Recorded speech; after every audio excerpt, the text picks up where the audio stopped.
Hello, traders. Welcome to the review and Rev-Up. Let's get started. Let's talk about last week and then let's think about what we can get into next week. First thing we're going to do is we're going to start off with last week's price action. High and tight, flagging action, very, very tight. Very, very tight. We'll get into what we think of for next week here in just a minute. Let's talk about what we did last week in terms of price action. We held above the 20 simple very quickly. Okay, let's go down to the 4 hour. We're holding a higher price, higher price, higher price. Now, people are probably thinking, yeah, well, we just made a lower low on the 4 hour chart, a lower high, excuse me. Well, we have to wait to see how this thing plays out. Let's go into the 15 minute. On the 15-minute chart, the areas that I were looking at below, when we were up here, the areas in which I were looking for support were these gray areas here. You can see that these gray areas have been breached. So as we are down into the 15-minute chart, let's kind of zoom out a little bit and let's look at areas in which we would find support and resistance. So on the smallest time frame, here's our support and resistance. The way that we're looking at this is, okay, we got here, couldn't get any rally. Okay, let's take a look at our 200 and our 20 simple. If we look at our 200, it's on the 15 minute, it's downward sloping. Our 20 period moving average is below the 200.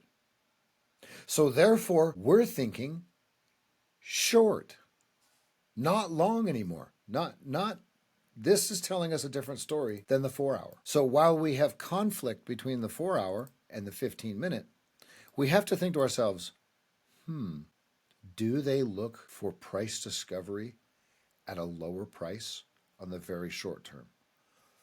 Or context, well, context here is kind of showing the same thing. Do we come down to the 5160s, 5155s before moving up? Or do we go straight up from here?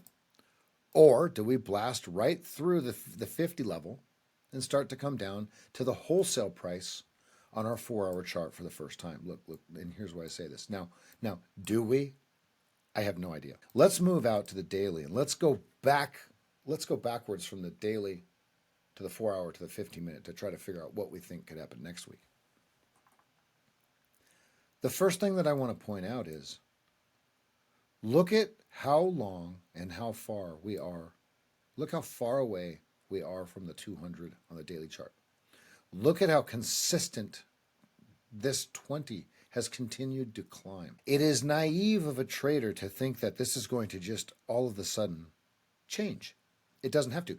Old losing Rev was the guy that was trying to short and trade this and think that we're going to come down here and start placing bets. And then as it moves into all-time highs and we push through 5,300, I'm not saying we're going to, but we could. Old losing Rev starts to realize he's wrong, right? So then what he does is he closes all of his shorts for a big loss and he goes long right up here.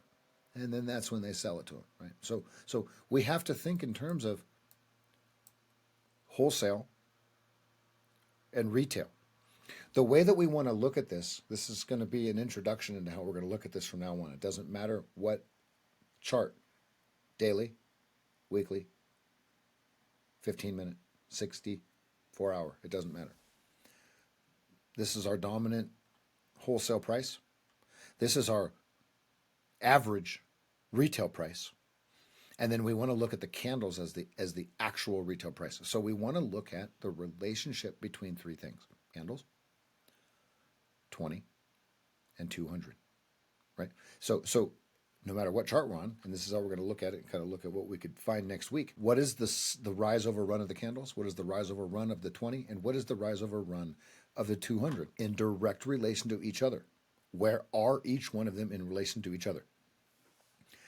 This is the bullish pattern where the 20 is above the 200. Both of them are rising consistently, and the candlesticks are above the 20, consistently rising at the same rise over run or pace.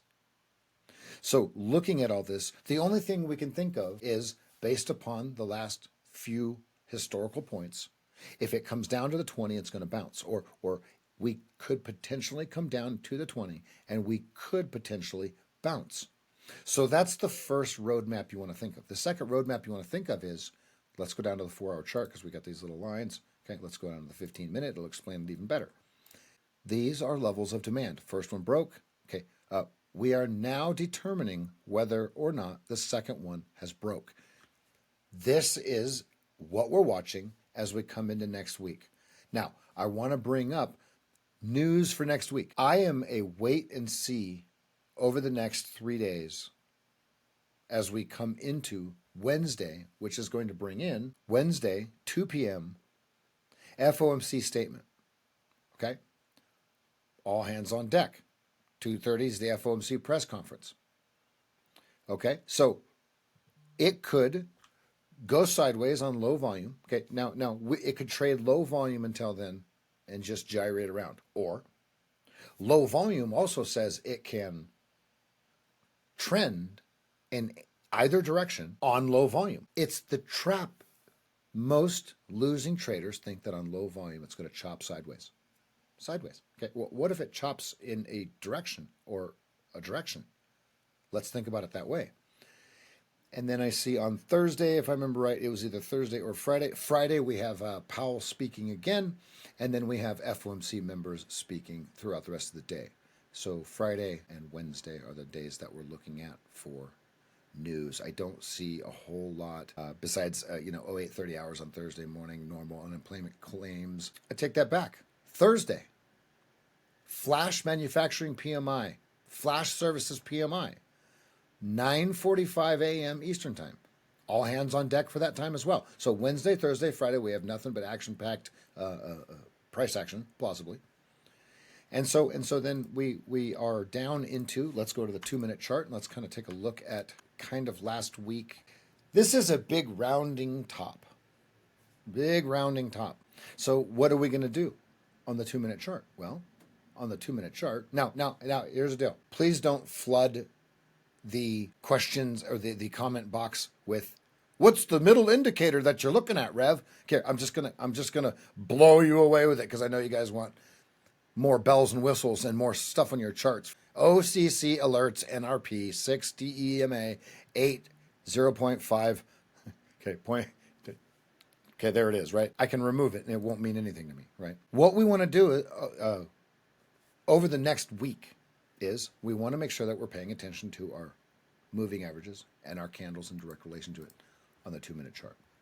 What we want to watch for is if we look at this big rounding top, what we're watching is this high to high trend line. So the high to high, and then as you obviously saw on the 15-minute, we're looking at between 55 and 60 as our last line of defense. Now let's say it goes down to, so we said 55 to 60.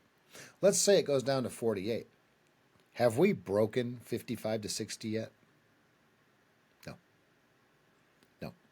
We want to look at these big gray areas as, let's say we're in a boxing ring, and our opponent gets us up against the ropes. The ropes kind of lean back a little bit, right? They lean back a little bit, right? They can bend until they break, right? So we want it to tell us what it's going to do at these gray areas on the 15-minute chart next week. Let's be cautious as we come in Monday, Tuesday, Wednesday. We have the FOMC. Okay, then we have the PPI on Thursday. Then we have Powell on Friday. We've got our work cut out. We've got our marching orders cut out. We're going to wait for the Mancinis to come in, and we're going to execute our trading plan. We're going to execute our trades in between levels. We trade to or from the levels. I hope this helps. I'll see everybody in the room.